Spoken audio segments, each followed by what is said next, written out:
অতএব নারী পুরুষ ঐক্যবদ্ধভাবে কিছু কাজ করতে হবে। নারীদের একটা কাজ আছে, নারী বোনেরা যারা আছেন ঘরের ভিতরে অনেক মহিলারা বসা, আপনাদের কাছে স্পষ্ট অনুরোধ, জীবনে অনেক গপ্প মারছেন, প্রত্যেকদিন বিয়েলে 8-10টা ঘরের পিছনে উড়ানে যাইয়ে গপ্প মারা, এরপরে চুলের বিনি বাঁধা, এরপরে একজনে আরেকজনের মাথা আশ্রয় দেওয়া, এটা কালচার, কোনো সমস্যা নাই, করবেন। কিন্তু আজকে থেকে একটা মাথাও আর ফিরিয়ে আশ্রাইবেন না। যাইবেন ভাবির মাথায় ওই চিরুনিটা থুইয়েই পেনা পড়া শুরু করবেন দাঁড়িপাল্লা। এই কথা বোঝেন না? ভাবিরে কইবেন ভাই এতকাল তোমার মাথা আশ্রয় দিছি, হুকুম বাইছে দিছি, আজকে থেকে তোমার কাম আমি আইলে আমার কথা হতে হইবে, তোমার দ্বারা দায়িত্ব, তোমারেও শুনামু, তোমারেও বলবো, তুমিও আরেকজনরে বলবা। আগামী নির্বাচনে অন্তত একবারের জন্য কায়েদ সাহেবের নাতি ডক্টর ফয়জুল রে রাজাপুর কাটালে দাঁড়িপাল্লায় ভোট দেবা। কি নারী ভাইরা বোনেরা করতে রাজি আছেন ইনশাআল্লাহ? বোন পিছন থেকে বলতে হবে, পারবেন ইনশাআল্লাহ? ওই যে সাদা স্কার্ট পরা হাত তুলে একটু দেখান, আপনি ওই যে মরামরি করতে আছেন, আপনি কম হাত তুলে দেখান, পারবেন ইনশাআল্লাহ? ইনশাআল্লাহ একটা তালি দেন সবাই। দ্বিতীয় কাজ আপনাদের জন্য, আপনারা কমপক্ষে 20 জন মহিলাকে, সে আপনার ভদ্র বোন, মা কিংবা যেখানেই থাকুক, ফোন করবেন। তৃতীয় কাজ, নির্বাচনের রাত্রে ঘুমাইবেন না। 11 তারিখ সারা রাত, মানে রাত 12টা পর্যন্ত ঘুমাইবেন। রাতের বেলা বাসার মধ্যে ভালো খাবারটা রান্না করে স্বামীকে আদর যত্ন করে তুলে ঘুম থেকে আপনি সহ আপনার আত্মীয় স্বজন সহ সবার আগে ভোট সেন্টারে ভোট দিয়া, ভোট গুন্যা, তারপরে বাড়ি এসে বিজয় মিছিল করে ঘুমাইতে হবে। মারা যাবে ইনশাআল্লাহ। পুরুষদের জন্য পরামর্শ, আপনারা চা খান দোহানে,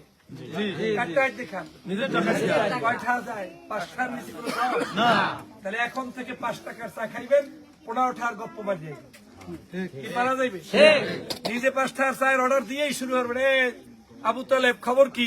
শুনলাম যে সব জায়গায় ডক্টর ফয়জুলের জয় জয়কার অবস্থা, এদিকে দাঁড়িপাল্লার কি কারবারটা কি, ঘটনা কি, ঘটলে কি?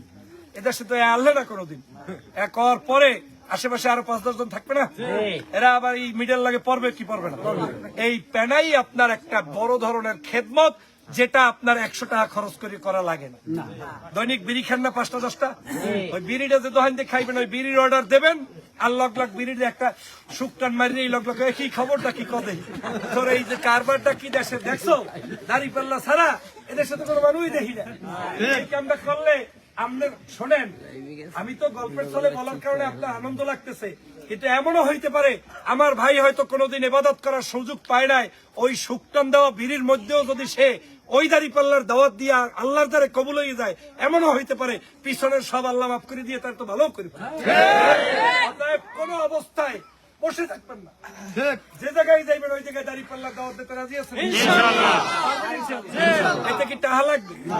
মুই যা খাই হেই আবার খামো ফাহে দাঁড়িপাল্লার গান কইয়াম, কি পারা যাইবে? 3 নাম্বার, আমরা ভদ্রলোক স্বামীরা মোটামুটি বউগুলাকে তো খাতিলে আছে না নাকি? খাতিলে আছে, কোথায় খাতিলে আছে? নুন দেয় নাই কা, শালুনে তরকারিটা ঝাল হইছে কা, একই কেনা মাতারি না বেটারা? আমার জামা কাপড় আয়রন নাই কা, আমার লঙ্গিটা এখনো হুগাই নাই কা, হুগাই নাই হেদারে দিকেই লাগতো, হুগাই নাই আল্লাহ দিয়েছিল। এই যে কারবার করিয়ে বউগুলাকে যে খাতিলটা নষ্ট হইছে, এই জোড়াতালি দিতে হইবে কি হইবে না? কি করা যাইবে? এই এর জন্য একটা পরামর্শ আছে, আধা কেজি মুড়ি কিনবেন, 3-4টে পেঁয়াজ কিনবেন, নিজ দায়িত্বে বানাইবেন, বাসায় যাই বইবেন, মাথার রেখে বেড়া আসবে এত ভদ্রলোক হয়ে গেলে কা, সারাদিন এই খিসখিস করে এককালে 34 মেসে রৌদের নান, আর আইস গাই এককালে মুড়ি টুড়ি লই বইছে। তো শোনেন, মহিলারা আসলে কোমল হৃদয়ের মানুষ, আপনি যাই করেন যদি একটু ওখানে গিয়ে তার ওইখানে তাদেরকে একটু বসতে পারেন, আপনি গিয়ে বসবেন, আপনার বোন, মা, আত্মীয় স্বজন, বিশেষ করে সহধর্মিণী